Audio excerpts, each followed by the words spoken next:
You know Gray Bar for electrical parts, but there's one more thing you may not be thinking of us for that can help maximize your next project's total value. Our pre-project planning services are designed to help you win the bid, save on labor costs, and keep your installers productive across your entire build. The sooner you call us, the better. Because when we're there from the beginning, we can anticipate your needs and help you solve problems before they become problems. Yep, Gray Bar does that.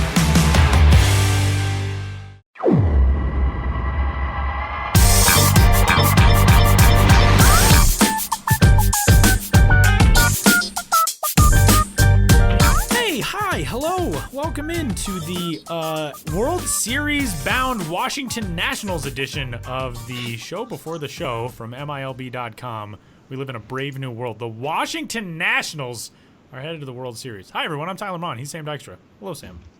Hello, Tyler. This feels like one of those alternate universe podcasts where like we were in some movie and they're just like, this is what's possible if you turn left instead of right. And so the Washington Nationals are going to the World Series. That could never happen.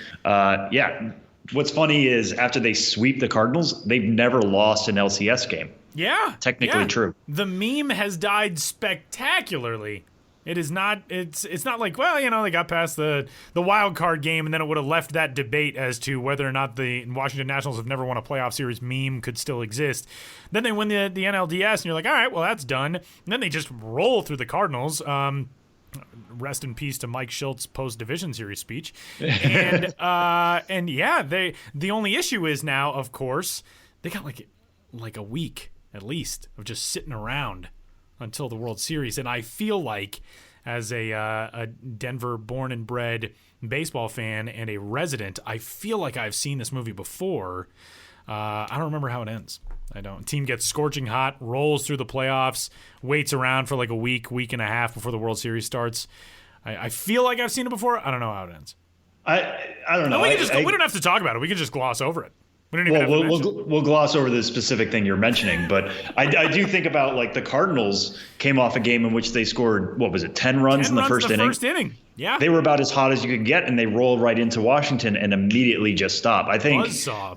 Yeah. I don't know. I would like to see a little bit more empirical evidence about one way or another, but I think if you're the Nats, when so much of the success this offseason has been, or this postseason has been on predicating like their starting pitching, lining it up just so exactly how you want it. Yeah. I think is only going to be an advantage for them. And we'll see what happens with the lineup, but I think the biggest advantage they could possibly have is in that starting rotation, and getting it just so, even if they get it to a point where, even their best three doesn't really go well against the Astros' best three, but let's say they don't have to have Scherzer versus Cole. They can have Scherzer versus Greinke or something like that. Yeah. Take the advantages where you can get them, and they can do that a little bit better now. And I will say that Scherzer, Strasburg, Corbin is a little different three-headed beast than like Jeff Francis, Aaron Cook, Josh Fogg. So maybe the Nationals have things a little bit better structured than this memory. But you're not bitter. I feel like I have, but I don't really. I can't nail down what it is. There was, of course, the stat yesterday. I think it's 6 teams have swept the league championship series and 5 have lost the World Series. But it's a new year. World Series is headed back to the nation's capital, and that is exciting stuff. The Washington Nationals will square off with either the Houston Astros or the New York Yankees. We'll find that out coming up next week. And I guess it could be later this week. It's now weather is wreaking havoc with that series. Whatever. We talk about minor league baseball in this podcast. So let's start doing that as we say hi and we welcome you in. You can give us a rating or review and a subscription to this show that you love so much, the Minor League Baseball Podcast, the show before the show. You can do that on Apple Podcasts and everywhere else where you can rate and review. And while you're there and going all that trouble, just give us 5 stars, because that's a nice thing to do. And you can get in touch with the show, podcast at MILB.com as well. Every week we open the show with 3 strikes. Not every week. I guess we've had a couple where it's been different. But most times we open with 3 strikes, where we talk about the 3 topics that are burning brightest in minor league baseball, and that's where we will start this week. Before we dive right into it, Milby's coming up, the best in minor league baseball yearly.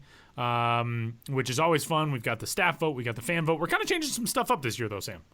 Yeah, things are going to be a little bit different. We're actually going to break this down next week. We're going to do our typical award show. Tyler and I will be wearing tuxedos on this audio format. Yep, as we do every year. Yep. So we'll break that down next week, but just know that is right around the corner for Milby's top offensive player, top starting pitcher, top relief pitcher, top breakout prospect, or some of that stuff you can vote on. We've also got some other new fun video categories, including stuff like, I think, best dugout moment, / bullpen, best in-game fun, best feel-good moment, stuff like that. Another way to revisit the year that was in minor league baseball. But don't worry, there are still those major player categories that you guys can vote on, and that we'll be breaking down in full next week.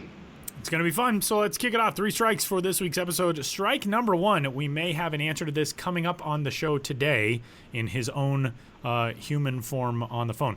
But the Arizona Fall League is nearing the apex of its season, and with just a little bit of time left in the AFL, Sam, your most valuable player favorite for the Arizona Fall League right now is whom?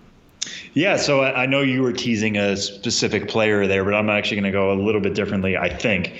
My pick right now would be Greg Deichmann from the A system, the number 17 prospect for Oakland.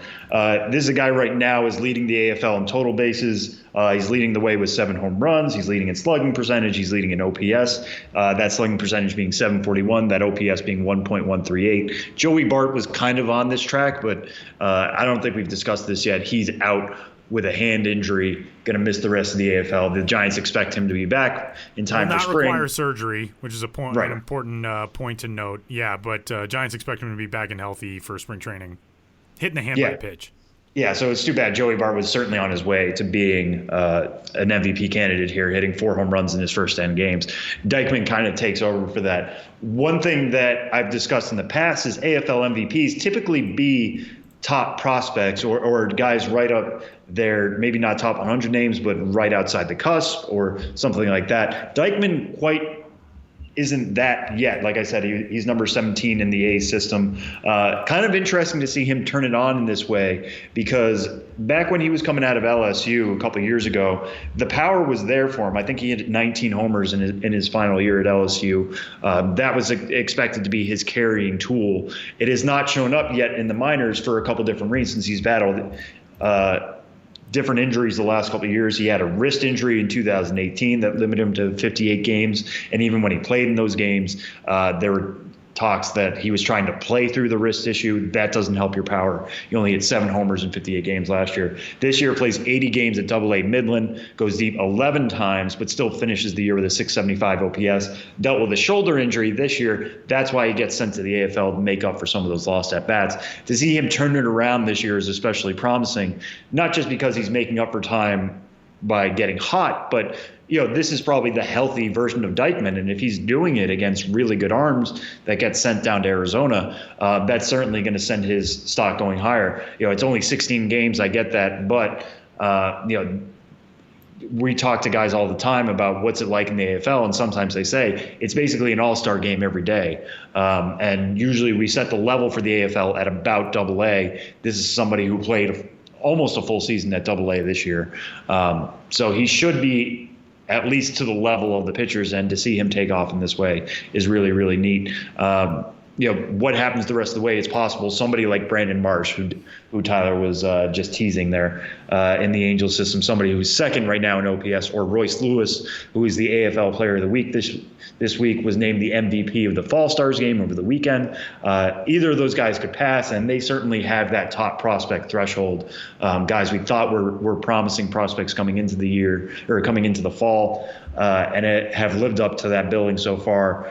I think they have a little bit of a better chance as the sample size increases.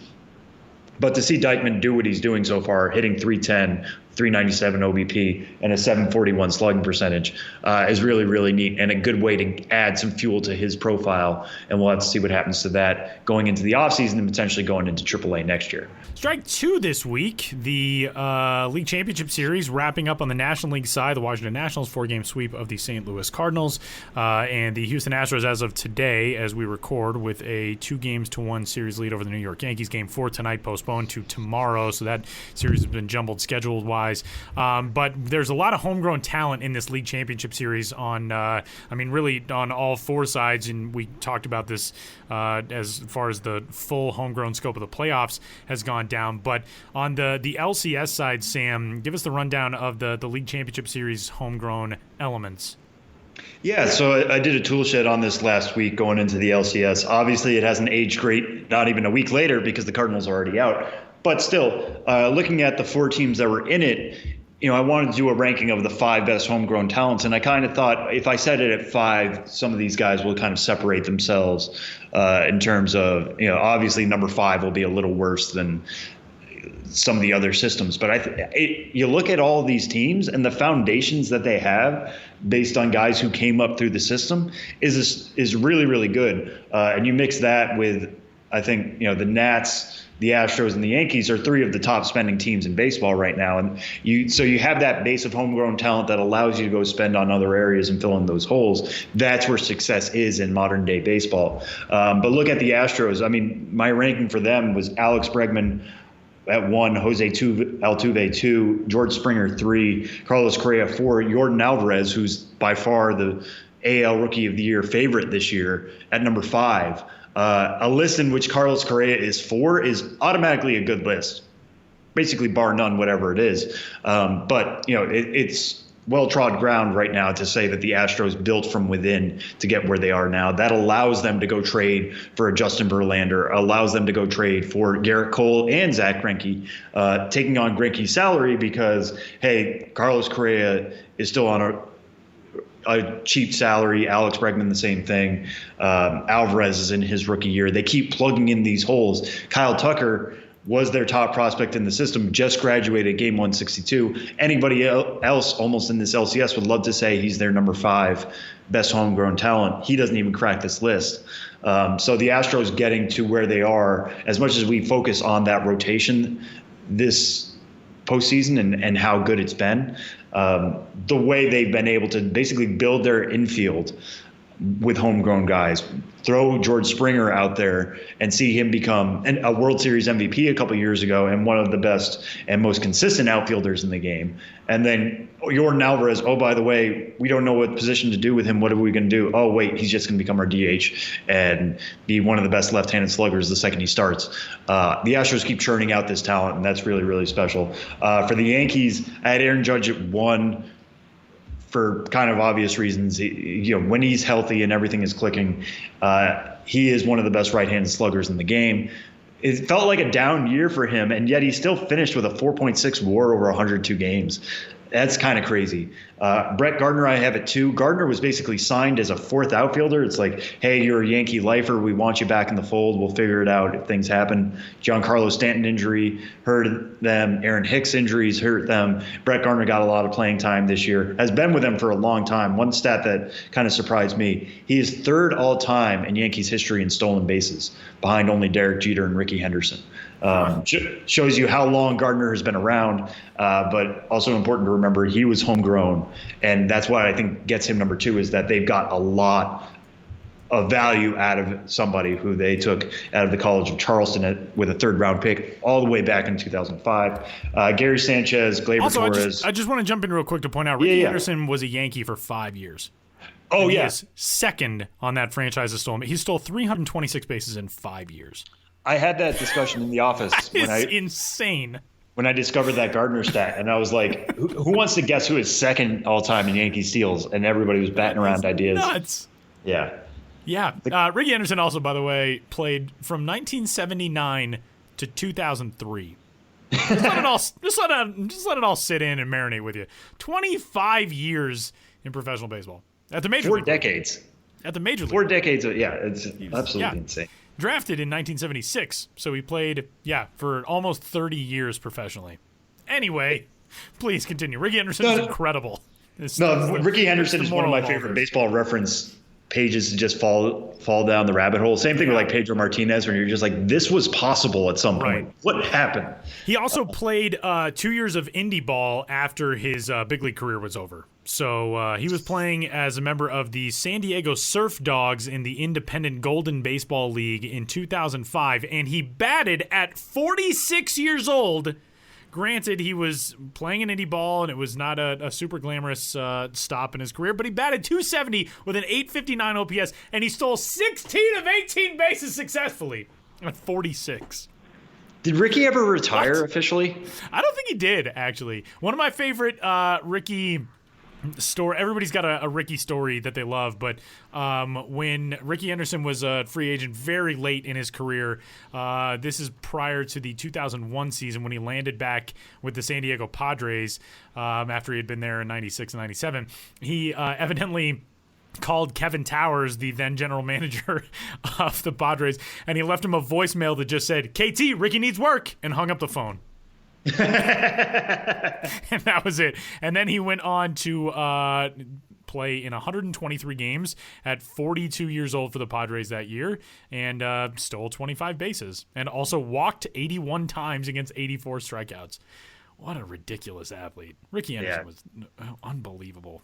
Just crazy. And it makes you wish like Billy Hamilton could reach base a little bit better. Yeah, exactly. Yeah, that's God, what a guy. Anyway, continue. No, that's fine. I'm always good for a good Ricky Henderson aside. So that's kind of the Yankees. I mentioned Gary Sanchez. Gleyber Torres I included because technically he was a prospect in the system. Yes, he came over from the Cubs, and they had to develop him a little bit more. Brian Cashman had one of my favorite quotes a couple of years ago saying that Gleyber Torres had to be baptized in the cold waters of the Eastern League before he could get pushed to AAA. Just talking about somebody who hadn't played in cold weather before, and I thought that was a great quote. A lot of what the Yankees we're seeing now, again, going out and getting Giancarlo Stanton and assuming a lot of money on that is because of what they've been able to build in the middle of their lineup with Aaron Judge and Gleyber Torres and Gary Sanchez. And then you see Luis Severino, who has had a little bit of a down year because of injuries, but is getting important starts for them this year. They still have hopes he could be their ace. The Yankees haven't quite spent on pitching in the same way that we're maybe accustomed to since CC Sabathia or something like that. But they are hopeful Severino or Domingo Germán can kind of fill those roles around James Paxton and Masahiro Tanaka. For the Nats, NL champion Nats, putting this list together, I was just like, oh yeah, well, Ryan Zimmerman is Mr. National, so he's got to go on there somewhere. And oh wait, Juan Soto had one of the most exciting climbs through the minors that I've ever seen last year, so he's probably got to go ahead of him. Oh, and Steven Strasburg was their number one overall pick, and everybody thought would be God's gift to pitching, and has been really, really, really good, especially in the postseason. So he's got to go number two. And oh wait, Anthony Rendon is an NL MVP candidate this year, and he was a draft pick too, and maybe not as heralded as Strasburg or Harper, but has arguably been a better major leaguer than either of those two guys. All right, so he's got to go number one. And all right, let's count Trey Turner because technically he was in the system for a little while too. A lot has been made about what this Nats team isn't and how kind of surprising this is. They don't have a bullpen. They don't have whatever.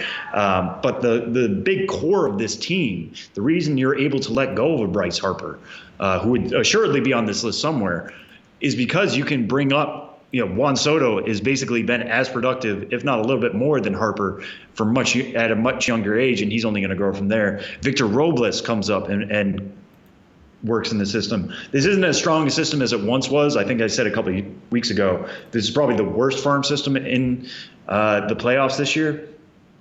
But they made some trades. They went out and gotten Adam Eaton, which cost prospects. They've traded some of those bigger places to get to where they are now. And it's been really promising to see them kind of build on this foundation that they've built, go beyond that. And, as I think it was Chelsea Janes, who works for the Washington Post, used to cover the Nationals, says, baseball is a game of inches. And if a couple inches went a couple different ways for the Nats in previous years, they're probably in the LCS before this, and this isn't a big story. But the fact that they are consistently close and finally break through this year, I think is a testament to the way that they did turn some of those higher picks in Strasburg and Rendon, but also some of those international signees in Juan Soto and Robles into really quality pieces, and now it's coalescing around this one team that we'll see what happens with Strasburg. We'll see what happens with Rendon this offseason. Rendon definitely a free agent. Strasburg can potentially opt out of his deal and become a free agent himself. But the core is there in Washington, and that's why they have been returning to the playoffs year in and year out. And strike three this week. We are just a couple of weeks away from the final large international baseball event on the 2019 calendar, the Premier 12 tournament, which will take place in 4 different countries, opening round in Mexico, Taiwan, and Korea, with the Super Round and the Championship Round set to be held in Japan. The United States, USA Baseball has announced its roster. We actually have some breaking news, which, of course, will not be breaking by the time you get this, but just 45 minutes ago, USA Baseball announced that manager Joe Girardi, no longer the manager of the Premier 12 squad for the U.S., Scott Brocious, who is the Senior Director of Player Development for USA Baseball, has taken over as the manager for that USA Baseball squad, and that is because, according to the release from USA Baseball, and not really any surprise here, Joe Girardi, who was named the manager of Team USA in August, quote, has stepped down from his role with Team USA as he pursues open managerial opportunities in Major League Baseball. So obviously probably on the verge of signing on with somebody, Joe Girardi, as a manager. So Scott Brocious will take over the squad, but it is a really, really talented squad. Sam put together a story on this Premier 12 roster last week when it was announced. 7 MLB Pipeline Top 100 prospects are on that roster, including 5th-ranked Joe Adell of the Los Angeles Angels of Anaheim, Chicago White Sox prospect Andrew Vaughn, who is at number 21, Drew Waters of the Atlanta Braves, he's number 23, 34th-ranked Alec Boehm, Xavier Edwards, number 72, Boehm with the Phillies and Edwards with the Padres, 88th-ranked overall prospect and Phillies prospect, Alec's teammate Spencer Howard, and Dalton Varsho, the catcher / possibly future outfielder with the Arizona Diamondbacks. He is the 100th ranked overall prospect according to MLB Pipeline. Those are the 7 on this 28-man roster announced ahead of this tournament. But this is a really loaded group, and there's some interesting kind of veteran guys who are mixed in, some former top 100 guys, some guys who have been very highly regarded or maybe are set to make that climb back into the top 100. An interesting group for the U.S. Yeah, no, I really like this mix just for guys getting additional playing time. You mentioned the Adells, the Bohms, guys who are actually in the AFL now are apparently just going to continue working. But outside of the top 100 names you mentioned, Bobby Dahlbuck will be there. We just named him a Red Sox Org All-Star this week. Tanner Houck, who we've had on the podcast in the past, he gets sent there. Brent Rooker, who we've had on the podcast in the past, kind of an upper-level slugger for the Twins. He's getting sent. The selection process on this is kind of interesting. I don't think they're allowed to take players who aren't on the 40-man. Right. So that's why you're not seeing major leaguers who didn't make the postseason or something like that on this team.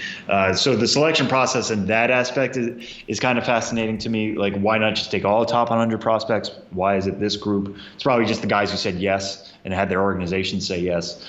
But Tyler, I'm more interested in hearing from you, the person who's actually going to be calling this tournament, how this usually goes. Like, how does this mix come together? Does it usually get spread out for playing time, or is it just, hey, we got to go with our best players, whether you are a good prospect or not? If you are not one of our best 9, you will not be starting. Yeah, generally it's that way, and I know USA Baseball had a really, really comprehensive identification and sort of monitoring process for this group that started prior to the season. From what I have heard and read, they had a list of about 100 guys they were going to monitor throughout the minor league season, and it's a tricky spot for USA Baseball because you have to make sure that none of these guys obviously were currently 40-man guys or have the potential to be added to the 40-man by the time this tournament starts. Because if you're put on the 40-man at the end of the World Series, all of a sudden you're off of this roster. So USA Baseball had to get a good idea of if these guys were going to be fully eligible throughout the entirety of this tournament, which will be from November 2nd to the 17th. But 4 years ago, this tournament was held for the first time And I don't want to say that the roster was thrown together, but I think and it was a very good roster. It was a really talented group. There are a lot of guys on that team that have gone on to play in the big leagues and have some success already. Brett Phillips was on that team. Jacob May was on that team formerly with the Chicago White Sox at the major league level. Adam Engel, same way. They had some really talented guys on that roster, but the tournament, there were a lot of details of that tournament that weren't finalized until much later on in the summer. So I think it was a much shorter timetable that was compressed to put that roster together, and they still finished second place in that tournament. This year, USA Baseball has had a plan for this for the last 4 years, and to be able to pull a 28-man roster together, a quarter of which are top 100 prospects, are really interesting components to this group. And yeah, they'll play the best team. It's not really a thing where USA Baseball is focused on getting everybody playing time and all that type of stuff. And it's going to be interesting having Scott Brocious be the guy who is running this now with not a lot of managerial experience, but a guy who's worked in player development with USA Baseball for a while and has a lot of guys on his staff who are Willie Randolph was the manager of this team 4 years ago. He's going to be one of the coaches on the staff. Anthony Sanders, a coach in the Rockies organization who's managed. He was added to the staff actually with Joe Girardi stepping out. So there are a lot of interesting things to watch with this group, but it's I think, when you're USA Baseball, you go into any competition expecting to at least play for a title, if not win the whole thing. It's a lot different in this one because U12s, U15s, U18s, the U.S. has either dominated or mostly dominated those tournaments over the last decade. This one is different because you're playing with these senior level, professional level rosters, and no other country limits the inclusion of its best players. So Japan is sending an all-star team basically from Nippon Professional Baseball. Korea has been building its roster out of the Korea Baseball Organization for the last 4 years. Chinese Taipei, the team that plays for the nation of Taiwan, they've got an all-CPBL team pretty much, Chinese Professional Baseball League, which is Taiwan's highest level league. Australia is the same way. All of their pro guys, with the exception of their 40-man guys like Liam Hendricks of the Oakland Athletics and Lewis Thorpe of the Minnesota Twins, for example. So USA Baseball is in an interesting spot with this one because it's like you got to put your best roster together, but not all of your best players. It's not the WBC where they're going to be taking big leaguers. But it's cool for us and it's cool for our purposes because we get to watch these prospects play on big stages, and it's fun. I mean, I remember 4 years ago talking with guys, especially Brett Phillips, about what the experience was like for a tournament that really a lot of these guys didn't know exactly what it was going to be like going into it. And this time around, it's a much larger scope with the opening round being held in 3 separate countries. I will have this U.S. team all the way through. I'll have them in Mexico for the start of the opening round on November 2nd. They get started I believe against Mexico that night. I had the schedule open a second ago. But they'll play really, really talented teams while they're down there. Mexico, the Dominican Republic, and the Netherlands are the other 3 who will be in Mexico to get things started with the U.S. They play, actually the opening game for the U.S. is against the Netherlands on November 2nd. It's the afternoon game. Then they play Mexico the next night, and then the Dominican on the 3rd night of the tournament. So it's going to be fun, and there are some interesting dudes who are on these other rosters as well. Guys that are kind of what we talked about with, I remember that dude. We were talking about after the Europe and Africa Olympic qualifier. So, yeah, if you're, super excited to see Jair Jurgens pitch, for example, he's on the Netherlands roster. So, yeah, it should be a lot of fun. So, and especially with the fact that the first round of this tournament for the United States is in Mexico, they are at human game times. So you can actually watch those first few games. 12 o'clock local time in Guadalajara for the first game of the tournament, which I believe will be 3 o'clock in the afternoon Eastern time on Saturday, November 2nd. Then a 7 o'clock start time the next 3 days or next 2 days rather for the U.S.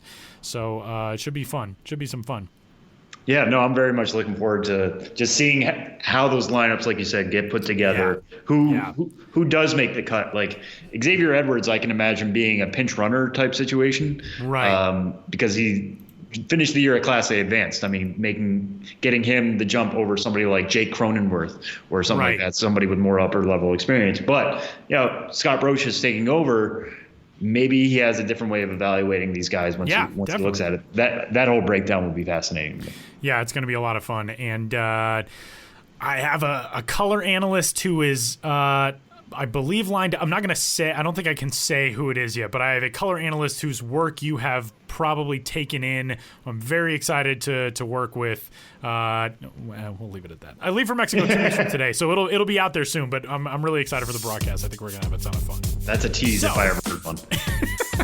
So that'll do it for 3 Strikes on this week's episode of the Show Before the Show.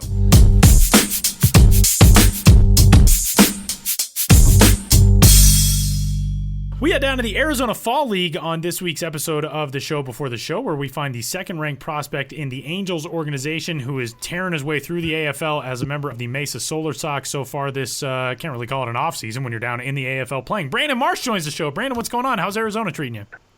Hey, guys. How's everything going? It's going good out here, just burning in the sun. And just playing some baseball, man. Can't complain. So tell us about this experience so far. The numbers obviously have been outstanding for you in Mesa. 13 games so far as of today. We're recording on Wednesday, but a .373 average, a 1058 OPS. The AFL is such a fun environment because you guys are kind of on an all-star team and you're playing other all-star teams, and it's such a different experience from everything else really throughout your baseball career. What has it been like for you these few weeks that you've been down there? It's just been a bunch of competition, and I think all of us players here love it just because, we're able to have fun, win or loss, and just go out there and compete with a lot of the best guys in the minor leagues, man. It's been a blessing for myself and a lot of my fellow teammates to be here, and this is and it's like an extended period to our season. Some of us thought it was going to be like, oh, we got another month and a half of baseball. I want to go and see my family and stuff like that. But I think we've made the most of it here. It's been great. It's been a great experience. Brandon, when the Angels told you that you were going to go down there, did they give you specific things that they want you to work on? Did they tell you about, the not necessarily obviously an innings limit for somebody who's a position player, but the amount of game time that you're going to get? What's the conversation like in that regard? Or is it basically more just we're going to send you down there, we want to see what you can do against top-level competition like is in the AFL? Basically, what the second half of that is what you said. Just they were sending me here. I missed a little bit of time during the season with an ankle injury, so I was coming to make up a few games here. But I didn't have a specific number of bats I needed to get in. I didn't have a specific number of games. I'm here to compete against the competition here, and it's been a blessing. Yeah, and what do you kind of attribute the reason why you have been able to get off to such a strong start? Tyler mentioned it's only been 13 games, but you finished the season really strong as well, hitting .357 in 26 games in August with a .949 OPS over that stretch. It kind of feels like you're continuing what you were doing the last couple of weeks at AA Mobile. What allowed you to turn it on in the way that you did, and how have you carried that to the AFL? Yeah, I've just been keeping it simple and just staying within myself, not trying to do too much, not trying to be a hero. Just go up there, see the ball, hit the ball, find barrel, and just let baseball take care of itself. It's been to go on and answer your question. It's been a long process for me in the box. Just a lot of swing changes and stuff like that. So a lot of hard work put in off the field in the cages and stuff like that every day. And I just give credit to our hitting staff. So we've been through the ringer together. We've been on top. We've been at rock bottom, and right now things are just going pretty well. And we just got to keep our heads down, and just keep it rolling. Yeah, and when you talk about going through many swing changes, I know that's a process a lot of minor leaguers go through, trying to find something that clicks. What were some of the changes you made, and what do you feel like has clicked in terms of your approach at the plate? Honestly, I've just kept it like super simple. I couldn't even honestly, I can't even explain to you what goes through my mind and what we've changed. I'm just staying tall, and then just trying to match the plane of the ball. And I've went through a lot of path work the last year and a half because I've always came from such a low slide, and that was not going to play for me in the future. So it's been just a step-by-step process. And right now I'm just trying to be just athletic and just let my body and my eyes do the work, man. And when you talk about being athletic, you mentioned before coming back from the ankle sprain. It was a grade 2 ankle sprain. I watched video of it before this interview. We came around, I think, on a triple, and then you were going back to the bag, and it looked like something just kind of popped in your ankle. Talk about coming back from that process, especially as an outfielder. You're somebody who's so reliant on your legs, keeping up with you and being able to carry you. What was it like going through that injury process, the rehab process, and how long did it take for you to feel like yourself again coming out of it? Well, the timing of the ankle injury was just terrible for me, just because I started the year off super slow, couldn't get on base, even if no matter how hard I tried, it just wasn't falling my way. And a couple months in the season, it started clicking a little bit, and I started to take stride, and I was just starting to feel like baseball's feeling easy again, but it's not. I was just on a little hot streak right before the All-Star break, and I tweaked the ankle, and it brought me down a lot, just because I was like, I don't want to come back, and I don't want to start like I started the season, and I don't want to come back like I started the season. And luckily, a lot of guys worked with me in Arizona just to maintain what I was doing whenever I left, when things were going well. And I came back, and it felt good. It was like I never even got hurt. And so that made me feel really good about the remainder of the season, just because I never had to fight back out of that slump, that hole. And just from then on, we just kept going. In the 14 games prior to the injury, you hit 392 with a 1080 OPS. You were a 261 hitter on May 17th. And the day of the injury, you're a 292. To kind of keep yourself mentally ready to get back, and obviously, like you said, it relies so much on the people around you and the work that you're doing. But that frustration of being in a spot where you feel so good, you got 2 triples the day that the injury comes, a 3-for-4 day. When does it kind of kick in the feeling of like, all right, there's no time to feel sorry for myself about this. I got to be back out here in a few weeks. Is that a tough thing to get over in those initial moments after you suffer an injury like that? 100%. I felt like I was at rock bottom, sitting on the training table looking at my ankle, man, just because it was the best I've felt in so long, and at the plate, and then I just got knocked back down. And so it was, I'm not gonna lie, I was upset, I was feeling bad, but like you said, the guys around me, man, they all picked me up, told me I'd be back and I'd be ready to go. I'd come back stronger, come back even better. And just the I had to get back on the field, the rehab process, I just attacked it. And it just really motivated me to come back and to be out there and with the guys that I played with all year and years past, and just to try to help them win games and just have fun on the field, man. It's also your first season at Double-A in which that happens. And for so many guys, that jump, I mean, for everybody, that jump is probably the most difficult in pro ball. You go from A-ball to Double-A. And for that to happen in the middle of a Double-A season, I feel like would tank a lot of years, and that doesn't happen to you. The jump that you make, you go from Burlington to Inland Empire in 2018, and a great season at both levels there. Going from high A to Double-A this year, what stood out the most to you about the Double-A level? The pitching, man. Obviously, on the defensive side, everything stayed the same for me. I'm still going to be aggressive in the outfield. I'm still going to try to throw people out and give it all I got. And but the offensive side of the game for me, if the start of the season, if you look at the numbers, they were pretty brutal, and I knew that. Everyone knew that, so I had to make a change. But the pitching was just unbelievably, the difficult level increased by a huge amount, and I was watching those pitches, a pitcher, he'll throw a curveball or backdoor slider is like a little get me over. And if you don't take your chances on like those pitches, which I didn't like to at the time, I'm down in a hole. And most of the time, these pitches are good enough, you're not going to get back out of the hole. So I just changed my approach a little bit, and I just started being a little more aggressive at the plate. Because so if they throw that get me over, I don't want to get down 0-1 to those guys, because they're good enough to end up winning the battle against you, no matter who you are in the box. And once I just started taking my chances on those pitches that they were just trying to get an advantage count on me, I feel like things started going a lot better.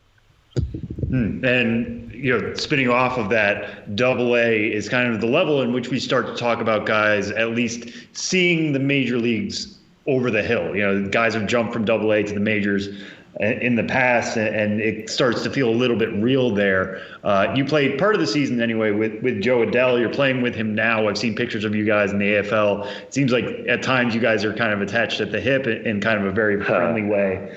How much do you guys talk about your future in the Angels organization and potentially, roaming the outfield in Anaheim together? Obviously, Mike Trout is already there. It could be Mike Trout and you two guys. How much do you guys talk about that being your future, which seems very close now? Believe it or not, we actually, that never pops up into our conversations. I know it sounds weird, but we just like to take it day by day. We like to try to win the day and just move on to the next day and focus on the next starter we have to face. I'm not going to lie. We have thought about it, but we never talk about it. It is a surreal feeling to think of having Joe and a guy like Mike Trout and the outfield partnered with you. But we still have to put in the work. Joe and I still have to make it there and find out a way to stay there. So we got some ways to go, but I think we're built for the task, and we're just gonna keep attacking day by day. And I'll kind of spin that a different way then. When you look at your game now and the way it's developed and the way you were heating up in the AFL and some of the other things you're showing there as well, what would you say is your most major league ready tool right now? What are you most confident about in your game? I feel very confident in all aspects of my game, but I know others think otherwise, which is fair. It's their opinion. But I think probably the best answer would for me to say I feel like I can play defensively. I can play defensively right now with the best of them. Just because I just have that confidence for my defensive side of the game, and I know everyone still has some tweaks they got to do at the plate in order to compete with the best of the best up there in the show. So I plan to do that in the future, and I'm ready for whatever's in front of me. So yeah. Brandon, the draft process in 2016, let's go back a few years. You're a multi-sport high school guy, and you get drafted by the Angels, second round. You end up signing with the Angels and going to play pro ball. And we're in this era now where we hear so much talk about single sport specialization and multi-sport athletes and guys and their ability to stay healthy, apparently, especially as it comes to pitchers and all that. But I want to ask from your point of view, what was it about baseball? Because I know you were committed to go play college baseball at Kennesaw State, correct?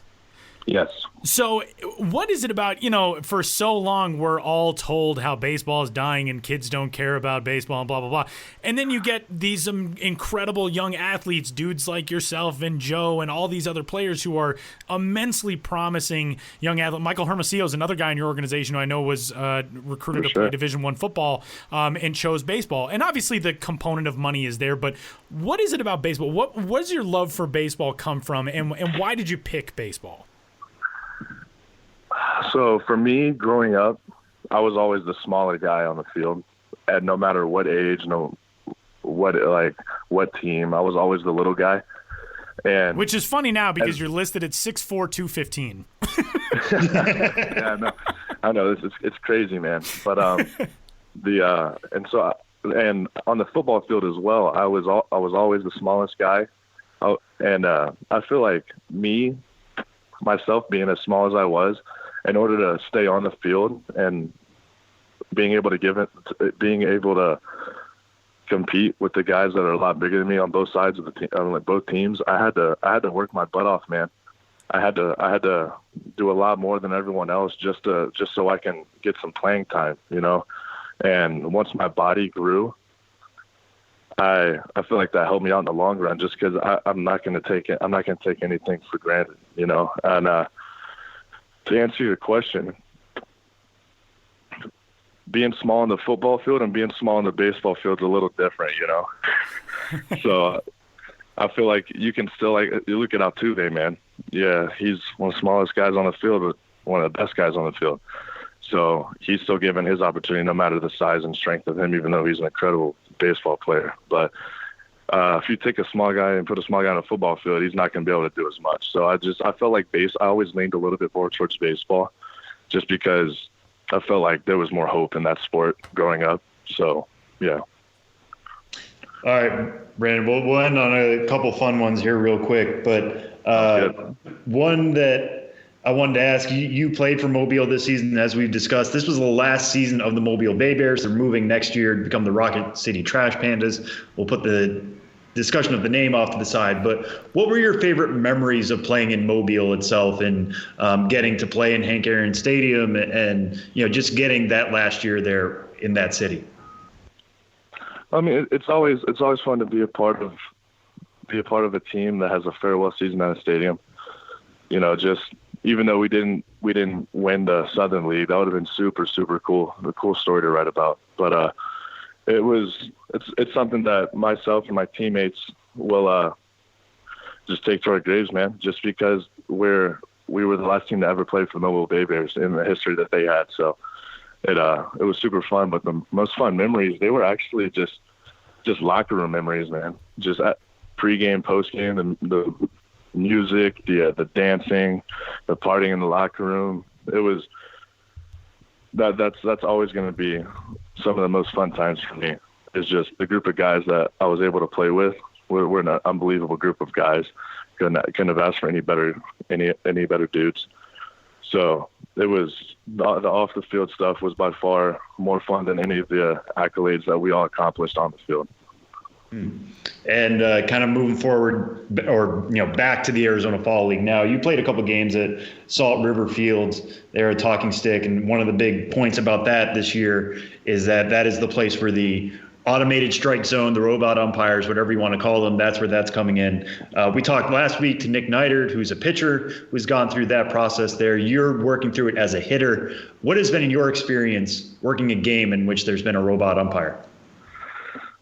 Side note, Nick Neidert's actually my roommate, so we talk about it all. Oh, there you go. So yeah, but I don't know. I'm in and out on it just because you have a guy throwing 100 like Boz, he can throw a ball 2 inches off the plate and fool an umpire because of how hard he throws, which is all credit to him. Like, great pitcher, great guy.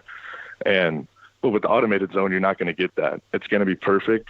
But on the bad side as a hitter, they can throw a curveball up at the catcher's face mask, and it's going to nick the top of the zone, or vice versa, the bottom of the zone, and the catcher's going to catch it on the ground.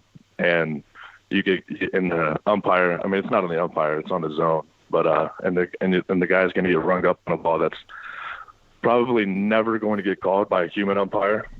So, me personally, I like just having the human umpire behind the plate, just because there's human error, both good and for the bad. And I just feel like that's part of the game of baseball. And I've had a lot of people ask me about it, and I'd still prefer having a human error behind the plate. No, fair enough. All right, so we'll end on this one. You are a Buford, Georgia native. You've played all over in minor league baseball. You played, places like Orem and Burlington and Inland Empire and Mobile, as we just discussed. You play in the Los Angeles Angels system, but now you get a chance when this offseason is over. Do you plan on going back to Georgia? And when you do, what is the one thing you look forward to most specifically about Georgia, about going home? So yes, I'm going to go back. I'm going to stay with my parents. I'm going to stay there as long as I can. But I'm just messing with you. But yeah, I'll be back at my parents' house. The one thing I look forward to is just seeing my family first, and just because I never get to see them a lot, obviously, as of just because I'm always out here just playing ball, which I love to do, and just see my friends, the guys I talk to every day, via FaceTime, phone call, text, and just looking to make memories with them, just like every off season, just having fun times, taking trips, chilling for a little bit, letting the body rest, and getting back into the grind. Brandon Marsh, the second-ranked prospect in the Los Angeles Angels of Anaheim organization. You can follow at Brandon_Marsh22 on Twitter. Make sure that you nail down the right one, because there's a million Brandon Marshalls who play in the NFL, and you get to be the Brandon Marsh who plays baseball. It's got to be kind of annoying on the tweets, I would imagine. But Brandon, thanks so much for the time, man. Continue all the success in the fall league, and we'll be watching as we head toward 2020. I appreciate it. Thank you so much for having me on today.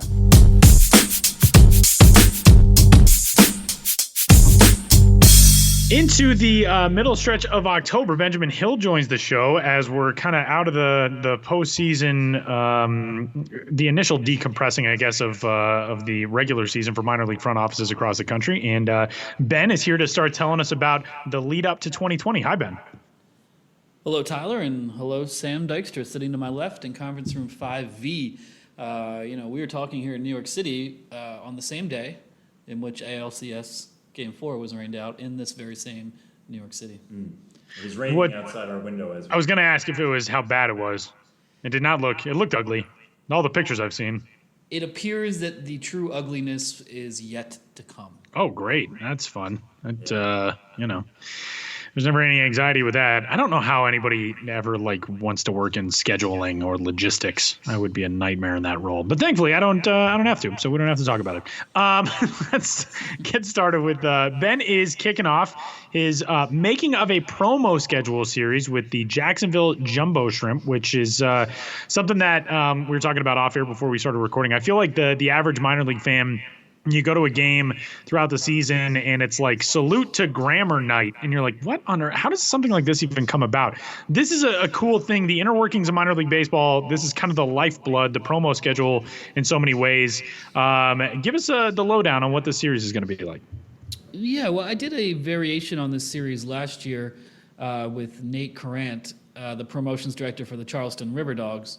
And with that series, ended up focusing on how one specific promo developed over the course of an offseason, and that promotion, spoiler alert, turned out to be their NBA draft night promo in the beginning of the season, in which they wore first of its kind theme jerseys. If you guys may recall, that kind of modeled the way that NBA players are when they're first drafted by the NBA, where there was writing on the inside of the jersey, the same way that NBA players lift back their jackets to reveal logos on the inside. Anyhow, that was then. This is now. So expanding the idea this time to not just be about one promotion, but to kind of say, okay, in the essentially 6 months we have, 6+ months of the offseason in minor league baseball, how does a promotion schedule develop? And this year I chose David Ratz with the Jacksonville Jumbo Shrimp to focus on, to be kind of the centerpiece. He would say, don't make me the centerpiece. This is a staff-wide thing. He does not want this to be, the David Ratz series of articles. But he's going to be my main contact for this series about how the promotion schedule develops in Jacksonville. And I chose the Jacksonville Jumbo Shrimp and David Ratz because if you do follow minor league baseball, especially over the last couple of years, Jacksonville rebranded in 2016 as the Jumbo Shrimp, new ownership. And since then, they've been one of the best promo teams in the game. They've done promotions that we've certainly talked about on this podcast. We've certainly talked quite a bit about their literal 2 for Tuesday, in which they only allowed one young fan who had cancer and his father into the ballpark and catered the whole experience to them. They did a Miami Vice night promotion with really cool alternate logos. They did the ramen noodle pillow giveaway, which was very popular, and so on and so forth. So they're a team I can count on to have some really creative ideas. And so going to follow it through the entire offseason, and also focusing on one of their first promotions that's going to come out. They're trying to tweak the superhero theme night concept by creating, along with Brandiose, their own Jumbo Shrimp related heroes and villains to kind of put a new spin on that, and not just use pre-existing characters, but to kind of in-house create an entire narrative based on characters of their own creation. So that's one of the first things they've really got going as they develop their promotion schedule. I mean, that one is much further along, and they'll be teasing that all year, but there'll be much more to come. And I think it will be interesting to say, to kind of take a look at, over this long period of time, how do you put this together? Where does it start, and what's the end game, and what deadlines do you have to meet along the way? Yeah, so how many of these stories in the series are you planning on doing? I mean, how often are you going to be checking in with these guys?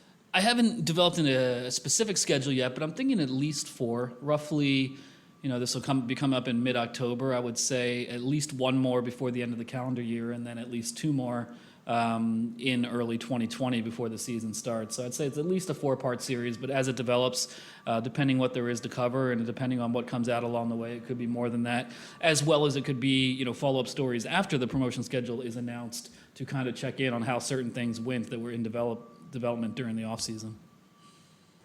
The series coming to the site at milb.com, and with that, looking forward on Instagram, Ben is taking a look back. It's 10 years of touring around the minor leagues, and at the Ben's Biz on Instagram, you're going to take a look at the offseason, over the offseason, at all these trips that you've been fortunate enough to take over the last decade, which is super cool for the nostalgia nerds like me and so many of us out there. Tell us about the trip down all the memory rabbit holes.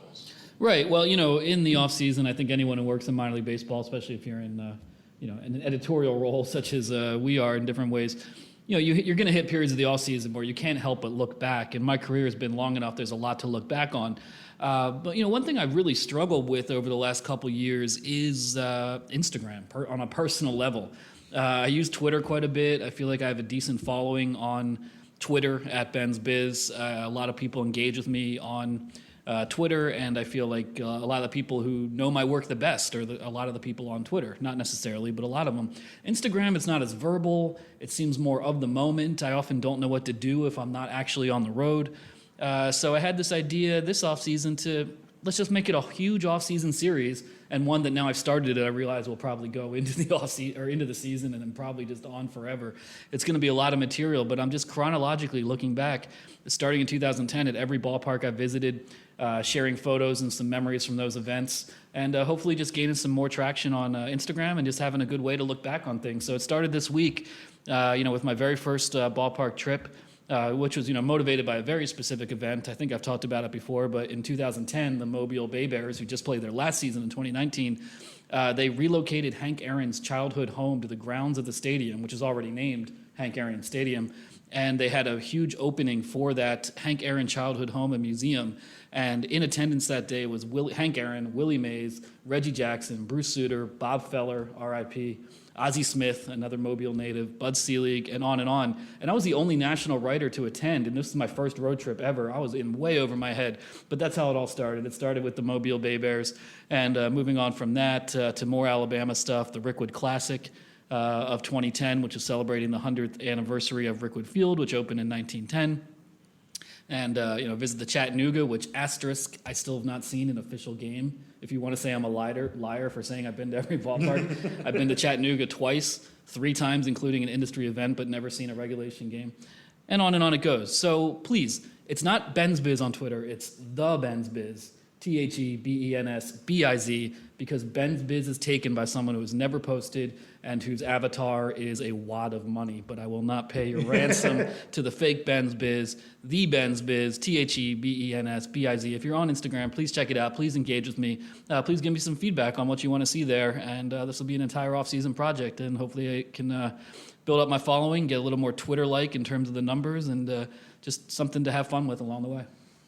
The off-season stuff also, of course, includes so much in the rebrand and redesign realm. And we talked about the new Fredericksburg Nationals last week, the Fred Nats. There's one coming up next week that was a bit controversial when it was announced. The Kannapolis Intimidators will rebrand, coinciding with a move on their end.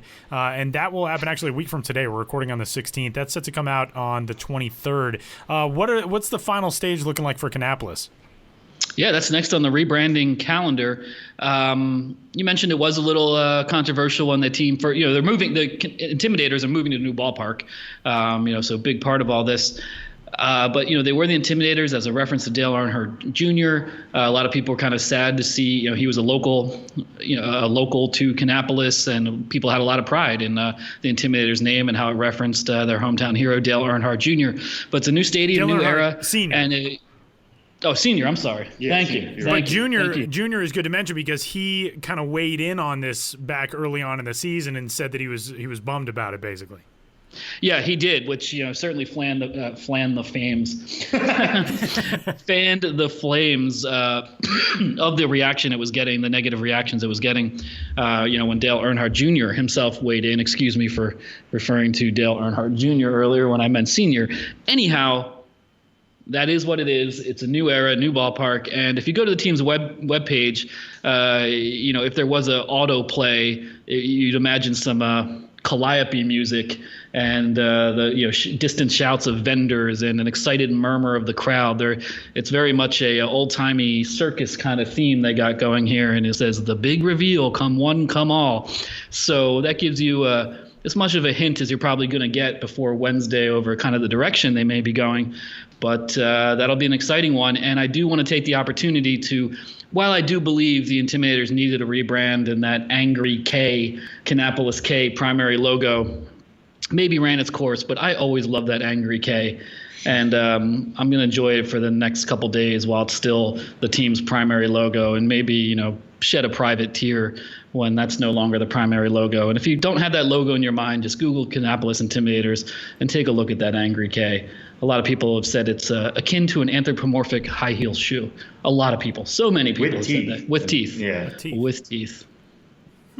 I had not thought of it that way before. Now that's going to be all I can see. Benjamin Hill is on Twitter at BensBiz. He's on Instagram at TheBensBiz, and you can find all of the posts from Ben's travels over there. And you can check out the site as well, milb.com/BensBiz, where all of the content is headed. And excited to talk about the next rebrand coming up next week, Ben. We'll do it then.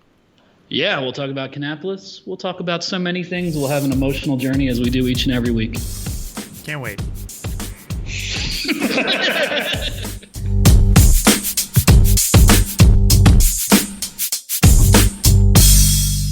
Big thanks again to Brandon Marsh for joining the show, and Benjamin Hill as well. Got some programming notes for the show before the show. Next week, business as usual, correct? Yes, we will be doing the Milby Award Show, which we break down all of our picks. I gotta go get my tuxedo. Yeah, what you guys should consider for the major categories for Milby's. So tune in next week for that. But in 2 weeks, we will be off. I will be on vacation. Tyler will be in Mexico.